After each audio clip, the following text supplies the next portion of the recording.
ಅವರು ಸ್ಟೇಟ್ಮೆಂಟ್ ಕೊಟ್ಟಿದ್ದಾರೆ. ಸಿದ್ದರಾಮಯ್ಯ ಅವರ ಪ್ರಕರಣದಿಂದ ಪಕ್ಷಕ್ಕೆ ಮುಜುಗರ ಆಗ್ತಾ ಇದೆ, ಹೀಗಾಗಿ ರಾಜೀನಾಮೆ ಕೊಡಬೇಕು ಅಂತ ಹೇಳಿದ್ದಾರೆ ಸರ್. ನಿಮ್ಮ ಪಕ್ಷದವರೇ ಮಾಜಿ ಸ್ಪೀಕರ್ ಸರ್ ಹೇಳಿರೋದು. ನೋಡಿ, ಕೋಳಿವಾಡ್ ಅವರು ಹಿರಿಯರಿರ್ಬೋದು, ಇನ್ನೇನು ಕೋಳಿವಾಡ್ ಅವರು ಹಿರಿಯರಿರ್ಬೋದು, ಸಿದ್ದರಾಮಯ್ಯನವರು ಮುಖ್ಯಮಂತ್ರಿ ಇದ್ರು ಇದ್ದಾರೆ, ಮುಂದೂ ಕೂಡ ಅವರು ಮುಂದುವರಿತಾರೆ.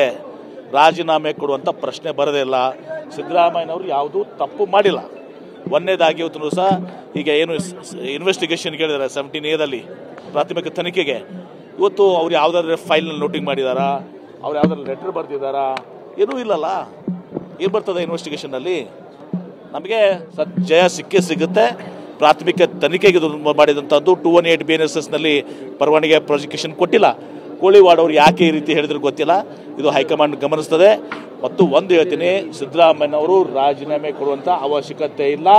ಪಕ್ಷದ ಅಧ್ಯಕ್ಷರಾದಂಥ ಮಲ್ಲಿಕಾರ್ಜುನ್ ಖರ್ಗೆ ಅವರು, ಸೋನಿಯಾ ಗಾಂಧಿ ಅವರು, ರಾಹುಲ್ ಗಾಂಧಿ ಅವರು, entire CWC, entire ministers, deputy chief minister, MLAಸು, ಎಲ್ಲ ಪಕ್ಷದ ಕಾರ್ಯಕರ್ತರು ಸಿದ್ದರಾಮಯ್ಯನವರು ಬೆನ್ನಿಗಿದ್ದೀವಿ. ಇದರಲ್ಲಿ ಯಾವುದೂ ಅವ್ರು ತಪ್ಪಿಲ್ಲ. ಇದು ಪ್ರಾಥಮಿಕ ತನಿಖೆಗೆ ಆದೇಶ ಆಗಿದ್ದು ರಾಜೀನಾಮೆ ಕೊಡ್ತಾರೆ. ಅದು ನಾವು ಪಕ್ಷ ವಿಚಾರ ಮಾಡ್ತೇವೆ. ಜಮೀರ್ ಅವರು ಪೊಲಿಟಿಕಲ್ ಜಡ್ಜ್ಮೆಂಟ್ ಅಂತ ಹೇಳಿದ್ದಾರೆ ಸರ್, ಕೋರ್ಟ್ ಆದೇಶವನ್ನ. ನಾನು ನೋಡಿ ಕೇಳಿಲ್ಲ ಅದನ್ನ.